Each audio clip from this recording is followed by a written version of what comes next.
Hey there, it's Doc Holliday. Remember me? Talking to you from Idaho. How did I end up in Idaho? It's another story. I had a friend of mine send me a message a couple of days ago and told me that my friend Dennis Oliver had announced he was going to retire from radio. And I thought, you know, there's some memories of this man that I wanted to share with you. See, I've known Dennis Oliver for nearly 30 years, but I actually go back way further than that. And I'm not even sure he's aware of this. But the first time I remember hearing Dennis Oliver, I was, I think, a freshman or a sophomore in high school. And I remember when the Hannibal swimming pool used to have the tennis courts there off to the side. I used to play tennis out there all the time, and one of the reasons I liked to do that was they used to blast the radio stations through the speakers at the pool, and one of the stations they would have on almost all the time was KQ 102, and that's where Dennis was. And the first time I remember hearing the guy, the one thing when you hear Dennis, as you know, he's so happy. You can tell he's just having like a party in the studio. And I was always so taken by that. And anyway, I didn't actually start working in radio myself until 1983. It was the fall of 1983, and I was a junior in Hannibal High School. You see, Dennis actually was on KQ 102 for years.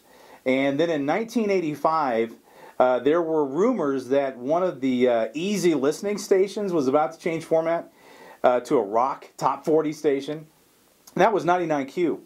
And Dennis was actually the anchor guy doing mornings on 99Q along with Reggie Coleman, Liz Lukowski, David P. for Personality Norman, and then Jeff Dorsey, the big dog, joined Dennis not long after that on mornings on 99Q. And as far as I'm concerned, that was really as good as Quincy Radio has ever gotten.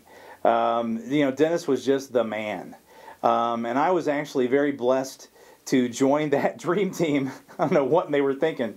But I was allowed to be a part of 99Q starting in 1987.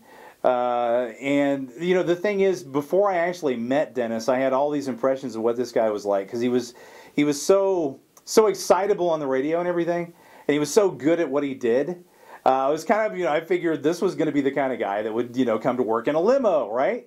But when you meet Dennis, and he's always been this way, you meet Dennis, he's the most genuine and down-to-earth guy. I mean, it's just incredible. And he's just been the best friend. Now, here's the thing about Dennis Oliver that I want you to know. I mean, I can sit here and talk all day about all the wonderful things that Dennis has done doing this, you know, all the things he's accomplished in his radio career, and there's tons. In fact, and I don't mean this as any disrespect to anybody that's ever been in the Quincy market, because there have been some amazingly talented people that have been on the air there, but I truly believe that Dennis is the best Quincy radio personality there has ever been, or probably will ever be. And the reason is this. I mean, there is nobody that brings more joy to his radio show or has such a good time than Dennis Oliver. I mean, that laugh, right? You're probably laughing now, aren't you, Dennis? The other thing about Dennis is he's such a genuine person. I mean, the Dennis Oliver that is here talking to you through the microphone, if you run into this guy, if he's mowing his grass or he's at the grocery store or whatever, he's the same guy. I mean, Dennis is Dennis. And, you know, he's just the kindest guy, the softest heart that you'd ever want to know. And the other thing about Dennis that I think makes him such a great radio guy is the staying power. I mean, a lot of us have had the privilege to be on the radio with you in the Tri-States, but Dennis actually always chose to stay with you guys. I mean, a lot of us, you know, we come and go. You know, radio can make you kind of a gypsy. I mean, I've lived all over the country. I'm in Idaho right now.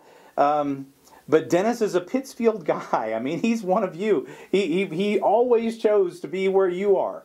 And I just don't think that there's another person that you're ever going to find on the radio that's going to be better than this guy.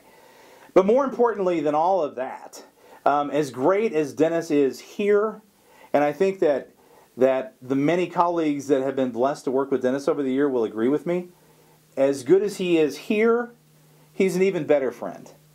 And I got to tell you, Dio, I love you, man, like a brother. I wish you nothing but the best.